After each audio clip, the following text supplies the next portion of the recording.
호랑이는 죽어서 가죽을 남기고 사람은 죽어서 이름을 남긴다는 말이 있습니다. 만약 우리가 오늘이라도 세상을 떠나게 된다면 혹시 여러분의 이름이 세상에 기억이 될까요? 아니요, 자신 있게 아니요. 근데 만약 우리가 세상을 떠나 하나님 앞에 서게 된다면 하나님 앞에서 여러분의 이름이 기억될까요?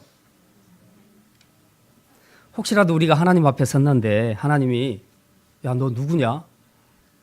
얘가 누구지 기억이 안 나네. 이렇게 말씀하신다면 참 당혹스럽지 않겠습니까? 이런 일은 없어야 되겠죠. 성경에는 수많은 사람들이 등장합니다.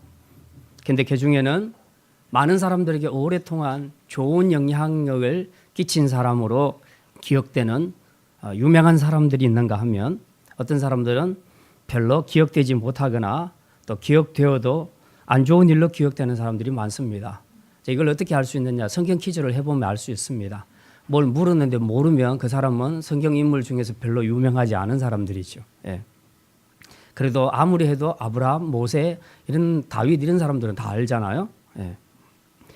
자, 근데 성경에 나타나는 많은 인물들 중에서 제일 안타까운 사람들은 이름이 기록되지 않은 사람입니다. 실존은 했는데 역사에서 살았는데 그런데 전혀 사람들에게 기억되지 않는 그런 이름이 기록되지 않는 사람들이 있습니다.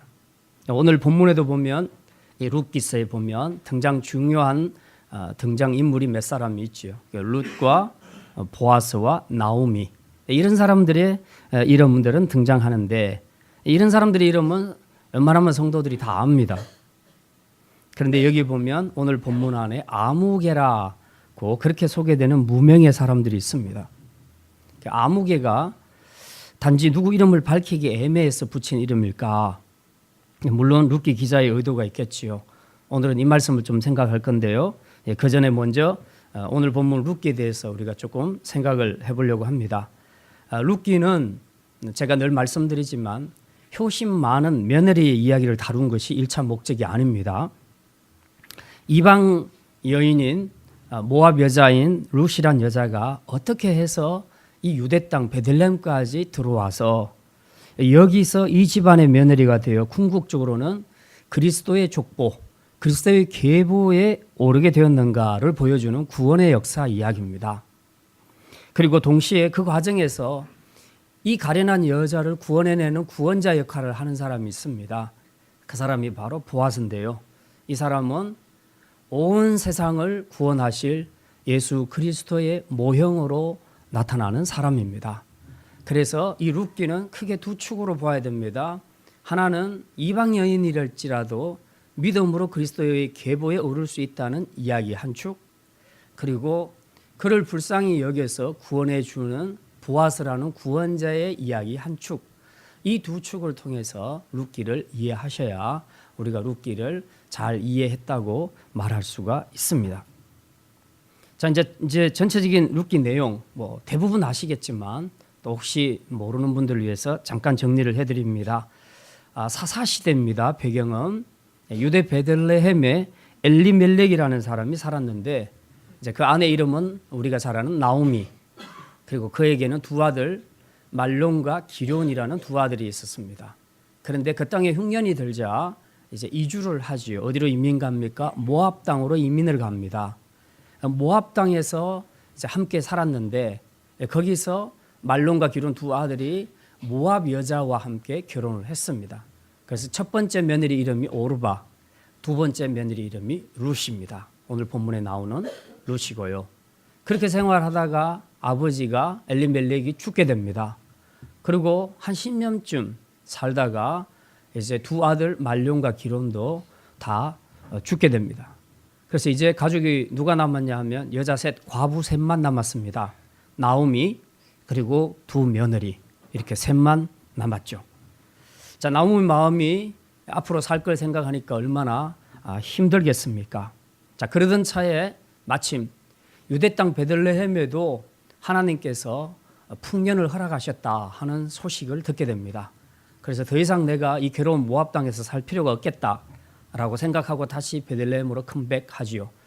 자, 돌아오려고 하는데 좀 고민이 있습니다.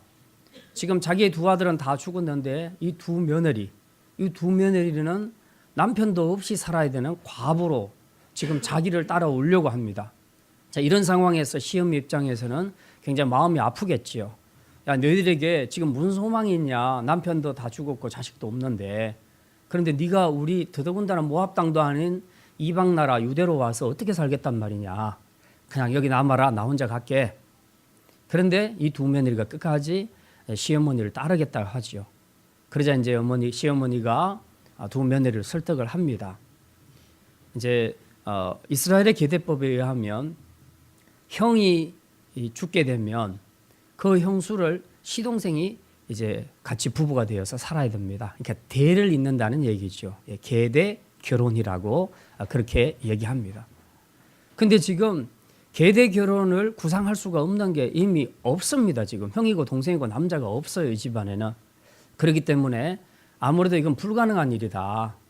혹시 나오미가 어떤 남자를 만나서 아기를 낳는다 할지라도, 할머니가 아기를 낳는다 할지라도 이 아들이 장성할 때까지, 어른이 될 때까지 이 두 며느리가 기다렸다가 이 아들과 같이 살아야 되는 겁니다.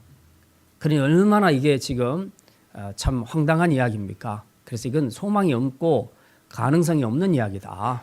그러니 그냥 돌아가라. 그렇게 설득을 하니까 오르바가 생각해보니까 그래요. 진짜 아무 소망이 없지요. 뭐 자식이 없으니까 자기가 그래도 모압 땅에서 살면 또 다른 남자 만나서 살 수 있지요. 그래서 오르바는 돌아갑니다. 근데 룻은 절대로 그럴 수 없습니다 하고 시어머니하고 함께 베들레헴으로 돌아오게 됩니다. 자, 근데 이제 베들레헴으로 돌아오고 난 이후의 삶이 녹록지 않습니다. 왜냐하면 가정을 책임지는 남자가 하나도 없기 때문에 지금 룻과 며느리, 그 시어머니 나오미, 이 두 사람만이 지금 생활을 해야 되는데 아무래도 젊은 며느리가 나가서 일을 해야 되겠지요. 그래서 마땅히 할 일이 없으니까 남의 밭에서 이삭 줍는 일을 하게 됩니다. 이 밭 저 밭 다니면서 이삭 줍기를 하다가 어느 날 우연히 그 밭에서 일하는데 알고 보니까 그 밭이 보아스라는 사람의 밭이었습니다. 그래서 보아스가 우연히 이제 이 이삭 줍기 하는 룻을 보면서 이제 룻을 알게 되지요. 그래서 이 룻을 불쌍하게 생각해서, 당시에는 이스라엘에는 과부들을 먼저 챙겨줘야 한다는 그런 율법이 있었습니다. 그래서 보아스는 이 정신을 따라서 이제 룻을 불쌍하게 생각하고 많은 사람들에게 그냥 일부러 이삭을 많이 떨어뜨리라고 그렇게 말하지요.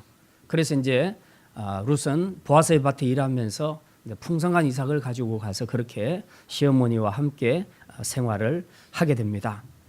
자, 그런데 이제 이 소식을 시어머니 나오미가 룻에게서 듣게 됩니다. 그리고 한번 조사를 해봤더니 이 보아스가 보통 사람이 아니고 부자이기도 하지만 보아스가 사실은 나오미 집안의 먼 친척이 되는 겁니다. 그래서 계대법으로 연결이 되는 그런 사람이에요. 그러니까 우리 성경에서는 말하는 기업 물을 자, 기업 물은다 하는 것이 바로 그 이야기입니다. 기업 물을 자라는 것은 뭐냐 하면 한 가게가 무너지게 되는 그런 위기 상황에 처했을 때에 그 친족, 가까운 친족 중에서 남자가 이제 한 사람이 이 집안에 남은 여자와 결혼을 하면서 그 집안에 있는 모든 권리와 의무를 승계하는 겁니다. 그래서 자신이 아닌 그 집안의 가문을 세워주는 일에 자신을 완전히 희생하여 드리는 것을 기업 물은다고 그렇게 말합니다. 이걸 다른 말로 고엘 제도라고도 그렇게 얘기합니다. 성경에는 고엘이란 말은 쓰지 않고 오늘 본문에는 기업 물을 자 이런 표현을 쓰고 있는데 고엘이나 기업 물을 자나 다 같은 이야기입니다. 자, 아무튼 이제 보아스가 고엘 자격이 있음을 나오미가 알게 됐습니다. 그래서 이 사람이 과연 우리 집안을 위하여서 이 기업을 물려줄 수 있을까라는 희망을 가지고 이제 룻에게 지시를 내려서 한밤중에 보아스의 타작 마당에 보아스가 잠자고 있는데 그 발치 아래에 들어가서 이제 말하자면 간접적이고 은밀한 프로포즈를 하도록 합니다. 왜냐하면 계대법에서는 어쨌든 그 남은 여자와 결혼을 해야 되기 때문에 결혼을 해줘야 되기 때문에 당사자의 의견이 중요하죠. 그래서 이거 대놓고 묻기가 그래서 지금 간접적으로 그렇게 며느리에게 시킵니다. 그랬더니 이제 보아스가 자다가 보니까 발치에서 뭐가 꼼지락꼼지락 하는데 보니까 이제 룻입니다. 그래서 이제 둘이 이야기를 하게 되지요. 그래서 모든 사정을 알게 된 보아스가 그렇게 약속합니다. 이 일은 하나님이 허락하셔야 되는 일이고 만약 내가 그것을 할 수 있는 환경에 온다면 내가 그렇게 하겠다라고 약속을 합니다. 자, 그리고 그 다음부터 보아스는 이제 이 일을 진행을 하게 되죠. 그런데 이제 이 일을 진행하는 과정에서 하나 거쳐야 될 것이 하나 있습니다. 그게 뭐냐 하면 보아스가 기업 물을 자이기는 하지만 우선순위 1번은 아니라는 겁니다. 우선순위가 2번입니다. 나오미에게는 지금 보아스보다도 더 가까운 남자 친족이 하나 있었습니다. 지금 그 사람이 먼저 권리를 갖게 되지요. 그래서 만약 그 사람에게 물어봐서 하겠다 하면 하고 못하겠다 하면 그 다음에 보아스가 기업 물으는 자로 이제 역할을 하게 되지요. 오늘 본문은 지금 이 문제를 추진하기 위해서 보아스가 더 가까운 친족 고엘인 이 남자를 이제 불러서 의사를 묻는 내용이 본문에 기록이 되어 있습니다. 이 과정에서 보면 기업 물을 자 1번 후보 1번인 이 친족은 이름이 밝혀지지 않는 아무개로 그렇게 소개가 되고 있습니다. 우리 4장 1절 말씀 우리 잠깐 한번 보겠습니다. 네, 같이 읽습니다. 보아스가 성문으로 올라가서 거기에 앉아 있더니 마침 보아스가 말하던 기업 물을 자가 지나가는데 보아스가 그에게 이르되 아무개여 이리로 와서 앉으라 하매 그가 와서 앉으매. 예. 지금 여기 보니까 이 친족의 이름은 밝혀지지 않고요, 그냥 아무개로 그렇게 소개하고 있습니다. 이제 왜 아무개라고 이름을 했을까? 뭐 우리도 연극이나 드라마에서 보면 별로 비중이 없는 사람들, 엑스트라, 뭐 행인 1, 뭐 이런 지나가는 사람, 뭐 이런 사람들, 무명 1 이런 사람들은 이제 이름이 없이 그냥 기록이 돼 있습니다. 자, 근데 오늘 이 기업 물으는 일에 있어서도 보아스와 그 대척점에 서 있는 이 아무개라는 사람, 이 두 사람의 신앙에 대해서 우리가 좀 생각을 해볼 필요가 있겠습니다. 그래서 오늘 말씀의 제목을 아무개 신앙, 보아스 신앙이라 그렇게 정했습니다. 자, 오늘 세 가지 말씀 생각합니다. 첫째, 보아스의 신앙은 하나님의 섭리와 질서를 따르는 신앙입니다. 한번 따라합시다. 하나님의 섭리와 질서를 따르는 신앙입니다. 이게 보아스의 신앙입니다. 아까 방금 우리가 1절을 읽어봤는데요. 사실 보아스는 나오미 집안의 기업 물을 자가 맞기는 맞지만 순위는 2순위라고 말씀드렸습니다. 그래도 지금 보아스의 마음 안에는 그 룻에 대한 연민의 정이 있습니다. 어쨌든 과부고 불쌍하고 그 가문에 남자가 하나도 없는 상황에서 지금 자기가 구원자가 되어주고 싶은 마음이 있는 거죠. 이제 그런 마음으로 지금 자신이 이 일을 진행하려고 하는데, 근데 문제는 자기가 1번 순위가 아니란 겁니다. 그래서 1번 순위인 이 남자 아무개를 만나서 지금 묻게 되죠. 보아스가 여기 보면 1절에 보면 성문으로 올라가서 거기 앉아 있었다 그렇게 말하는데, 이 성문에 앉아 있는 이유는 뭐냐 하면 옛날 이스라엘에서는 재판이나 또 중요한 일을 결정할 때는 다 모든 사람들이 다 볼 수 있도록 오픈되어 있는 장소, 성문에서 모여서 그 일을 진행을 했습니다. 그래서 이 성문에 그 성읍에 대표되는 장로를 다 불러 모아가지고 재판을 하든지 증인으로 세우든지 그렇게 해서 공개적으로 모든 일들이 진행되도록 하는 것이 바로 성문입니다. 예.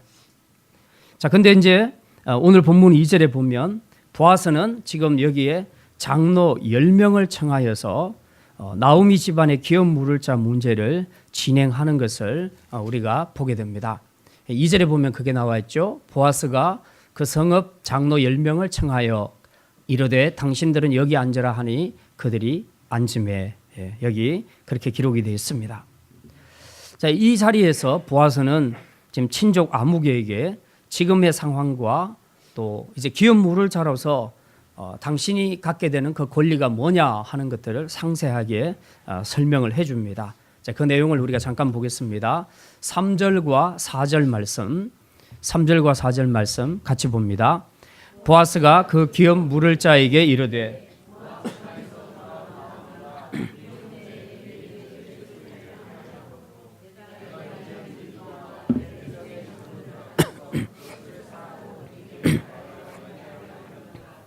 만일 내가 물으려면 물으려니와 만일 내가 물으지 아니하려거든 내게 고하여 알게 하라. 내 다음은 나요 그 외에는 물을 자가 없느니라 하니 그가 이르되 내가 물으리라 하는지라. 지금 보아스가 말하는 것은 지금 나오미가 땅을 팔려고 내놨다는 겁니다. 근데 이제 그 땅을 사라는 거죠. 이게 고엘이 해야 될 일이다. 이제 이 고엘 제도는 우리가 좀 이해해야 될 것이, 가령 예를 들어서 어떤 사람이 생활이 어려워져서 이제 자기 땅을 마지막으로 이제 파는 경우가 있습니다. 그럼 뭐 요즘 시대 같으면 힘들면 자기 땅 부동산에 내놓고 이제 좋은 가격에 사겠다는 사람이 있으면 팔면 되죠. 그게 끝인데 옛날 이스라엘에서는 그렇게 할 수 없었습니다. 이 고엘 제도 때문에 그 사람이 어려워서 땅을 내놓더라도 아무한테나 파는 것이 아니라 1차적으로는 가장 가까운 친족 중에 남자에게 그것을 먼저 내놓습니다. 그래서 그 남자가 그걸 사겠다 하면 이제 그 사람이 먼저 사갈 권리를 가지는 겁니다. 제3자가 들어올 수가 없습니다. 만약 그 사람이 안 사겠다 하면 이제 딴 사람에게 팔 수밖에 없는데, 왜 가까운 친족에게 이 부동산을 먼저 내놓느냐? 이제 그래야지 자기 가문이 보존이 된다는 거죠. 같은 친족이니까. 예. 그렇게 해서 이 고엘 제도를 통해서 지금 그 가문을 보존하고자 하는 그런 의미가 있습니다. 근데 만약 영 딴 사람에게 내놓게 되면 이제 이 땅이 이제 딴 사람에게 넘어가게 되겠죠. 자, 근데 오늘 본문에는 지금 이 나오미가 땅을 팔려고 내놓은 이것을 지금 당신이 가까운 친족으로서 고엘인데 이걸 할 수 있겠냐, 사겠느냐 하는 것을 보아스가 지금 아무개에게 묻고 있습니다.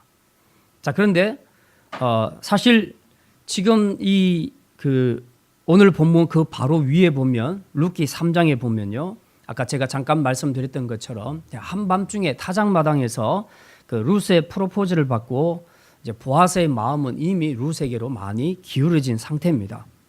그래서 그는 룻과 그 집안을 구원해주고 싶어하는 그런 마음을 가지고 있었고 또 이미 마음으로 결단을 했습니다. 그럼에도 불구하고 보아스는 서두르지는 않았습니다. 룻과 결혼도 하고 또 이 땅도 지금 내가 살 수 있겠다 하는 욕심도 있었지만 그렇게 하지 않고 또 이를 위해서 편법을 사용하지도 않았습니다. 오히려 보아스는 순위 1번인 이 친족 아무개에게 그가 가지는 권리에 대해서 상세하게 설명을 해주고 정직하게 모든 것을 다 오픈시켰습니다. 그리고 모든 결과는 하나님 앞에 맡겼습니다. 그리고 또한 보아스는 이 문제를 둘이서 은밀히 해결하자가 아니고 성문에서 공개적으로 장로 10명을 불러놓고 다 오픈시켜서 이 일을 진행을 했습니다. 혹시라도 개인적으로 이 일을 처리하다가 나중에 이제 문제가 생길 수도 있기 때문에 모든 것을 다 오픈시켜서 지금 이 문제를 아주 공정하고 깔끔하게 처리하는 것을 우리가 보게 됩니다. 사실 남자로서 보아스가 이 문제를 자기 것으로 끌고 가고 싶은 생각이 왜 없었겠습니까? 더더군다나 지금 좋은 일을 하고자 하는 것이니까 충분히 그렇게 할 수 있는데도 불구하고 그렇게 하지 않았다는 것입니다. 이제 우리가 주님 나라를 섬기면서 또 세상에서도 종종 살면서 내가 좋은 일을 한다는 것 때문에 사실은 어떤 원칙과 절차를 그냥 강구하는 경우들이 굉장히 많습니다. 그래서 문제를 야기시키는 경우들도 있습니다. 근데 이럴 때일수록 우리가 더 조심을 해야 합니다.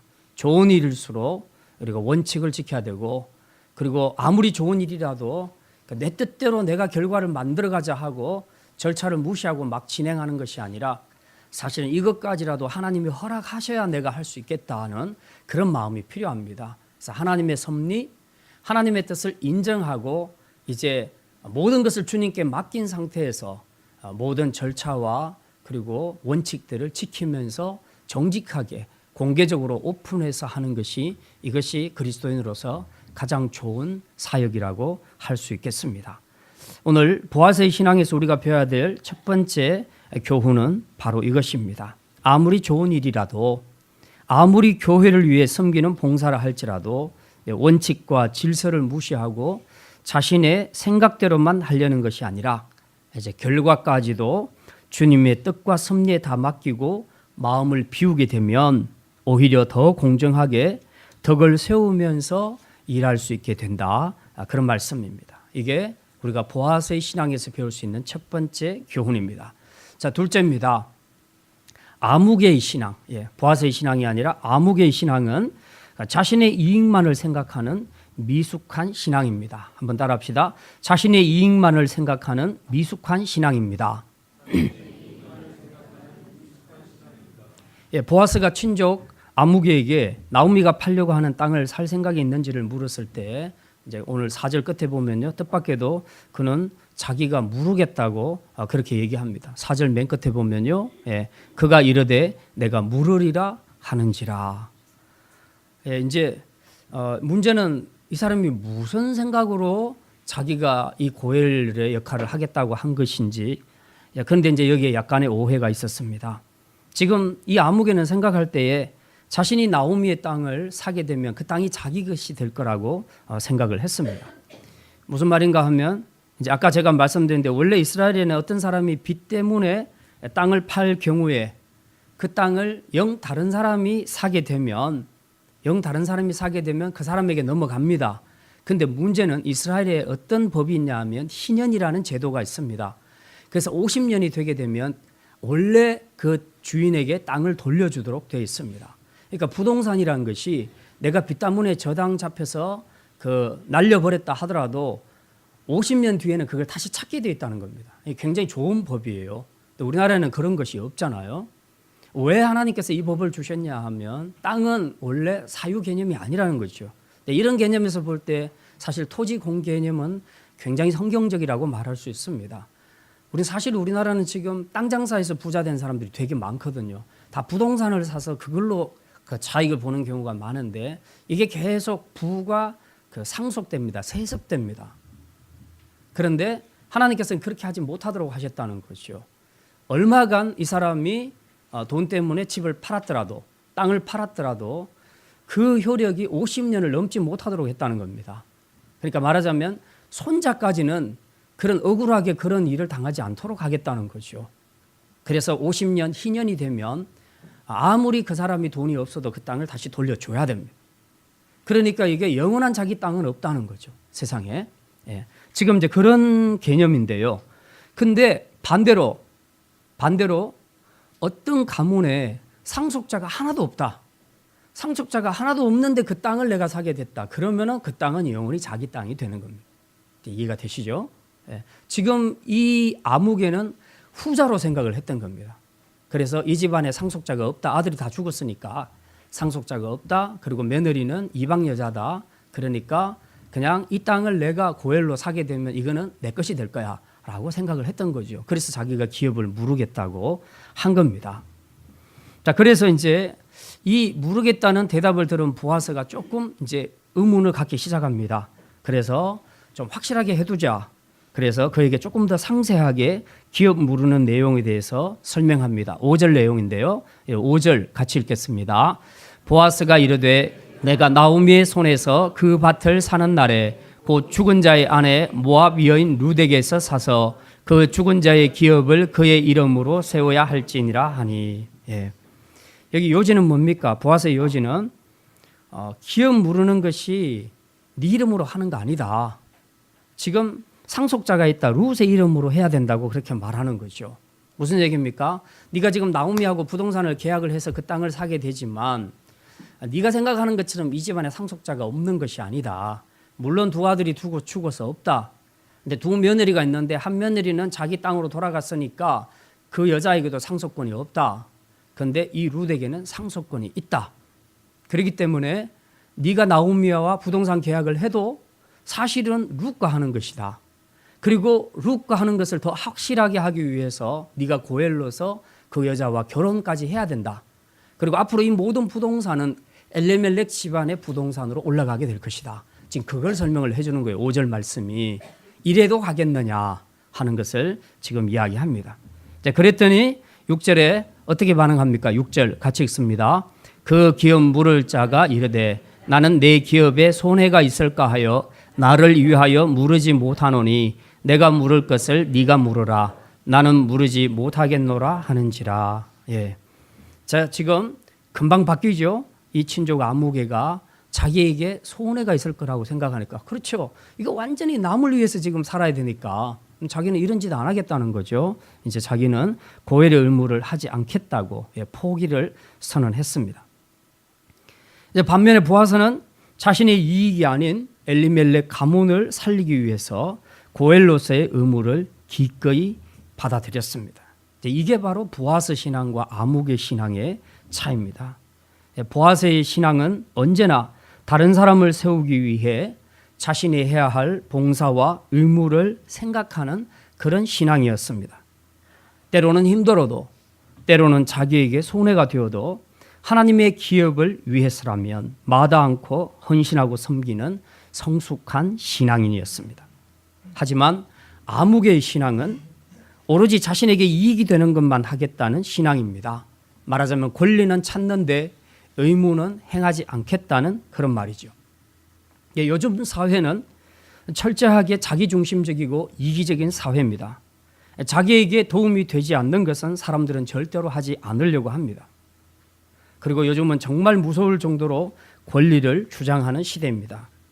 어디서든지 자기 권리가 조금이라도 침해당했다고 생각하면 수단과 방법을 가리지 않고 권리를 찾으려고 합니다. 좀 오래된 이야기인데 한 번은 제가 그 대구에서 서울까지 가는 특급 열차, 지금 그런 거 없어졌나요? 네, 다 KTX인가요? 특급 열차 밑에가 보통 보급 열차인가 뭐 그런 게 있었어요. 그 밑에가 완행에 있었는데 제 기억으로 제가 보통 열차를 탄 것 같아요. 왜냐하면 선 사람들이 입석이 많았으니까. 근데 이제 이게 명절이나 아니면 주말이나 이럴 때는 굉장히 복잡하거든요.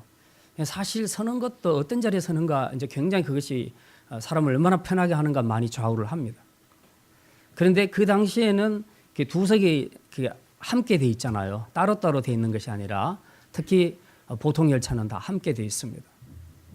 이제 두 명이 앉는데 어떤 할머니가 올라온 거예요. 짐을 들고 올라와서 그 귀퉁이에 이제 걸치고 앉는 거죠.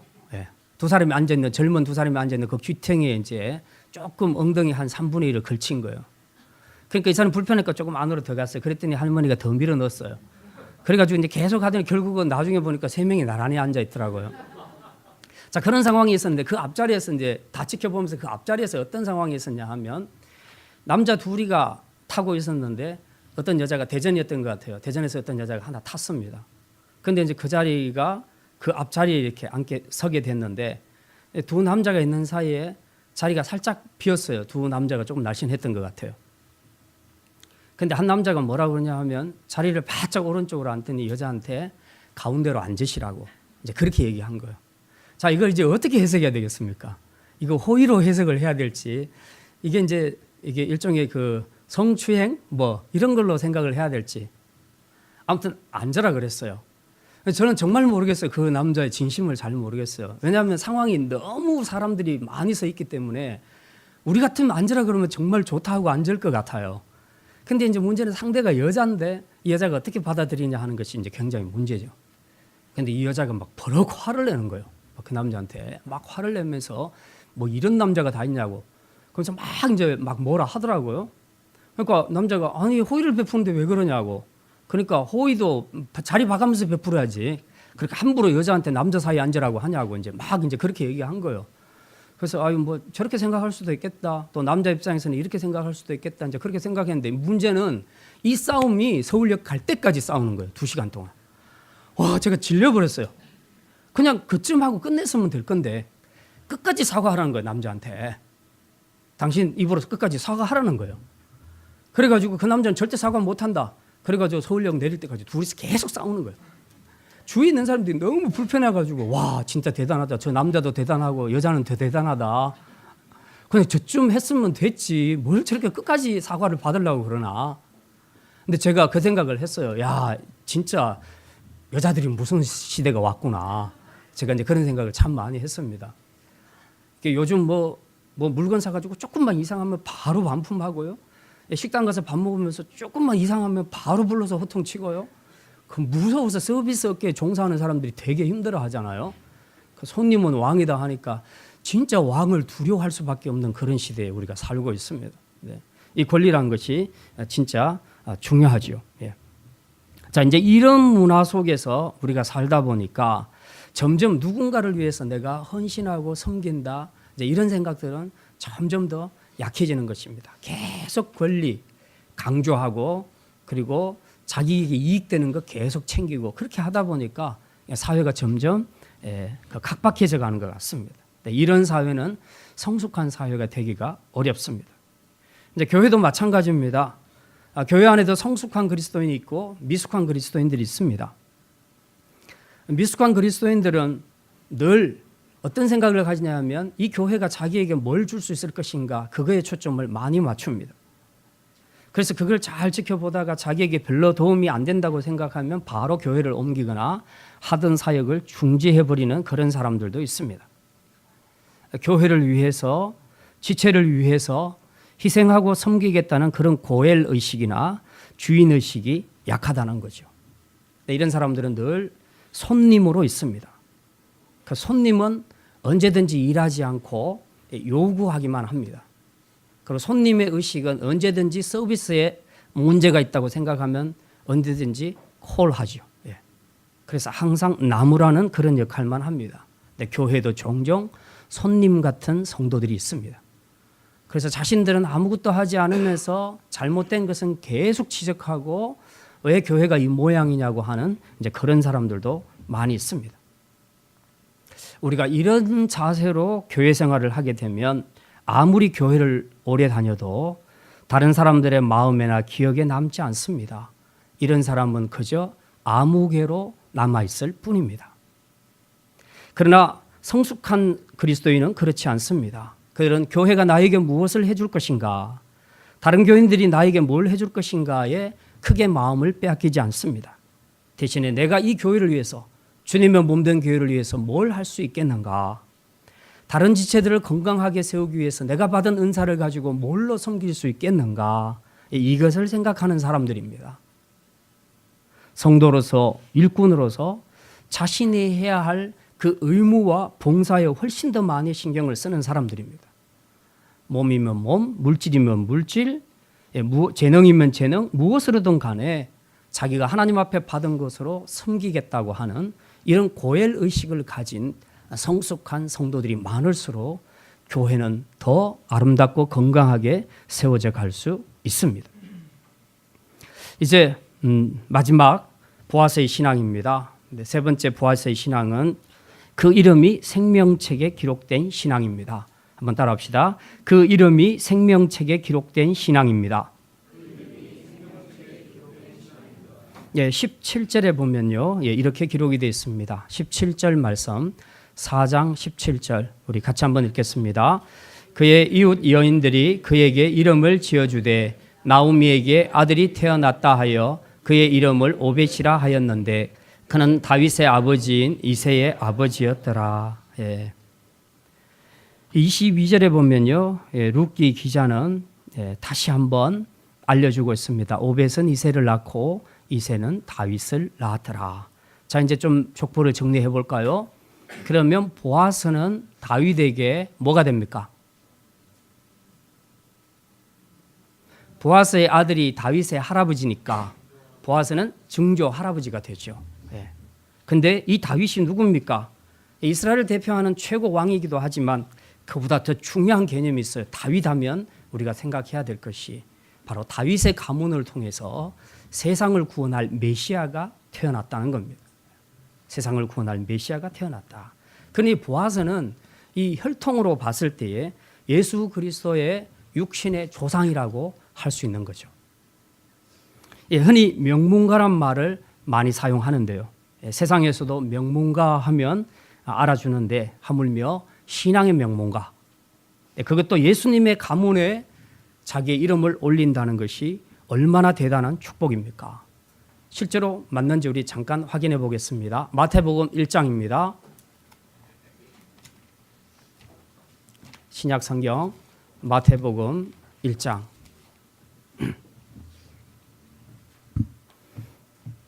찾았으면 먼저 1절 한번 읽겠습니다. 아브라함과 다윗의 자손 예수 그리스도의 계보라. 예, 구약에 많은 사람들이 있지만 마태복음 1장에서는 아브라함부터 역사를 시작합니다. 그리고 거기를 다윗의 자손 예수 그리스도의 계보라고 딱 한정을 짓고 있습니다. 이게 예수님의 족보라는 얘기입니다. 여러분의 집에도 다 족보들이 있죠. 지금 아브라함과 다윗의 자손 예수 그리스도의 족보라. 자, 그 족보에서 보아스가 나오는지 5절 봅니다. 5절 같이 읽습니다. 살몬은 라합에게서 보아스를 낳고 보아스는 룻에게서 오벳을 낳고 오벳은 이새를 낳고 이새는 다윗 왕을 낳으니라. 예, 여기 보니까 그대로 증명을 해주고 있습니다. 이처럼 보아스는 구원자이신 예수님 가문의 반열에 오르는 큰 축복을 받게 되었습니다.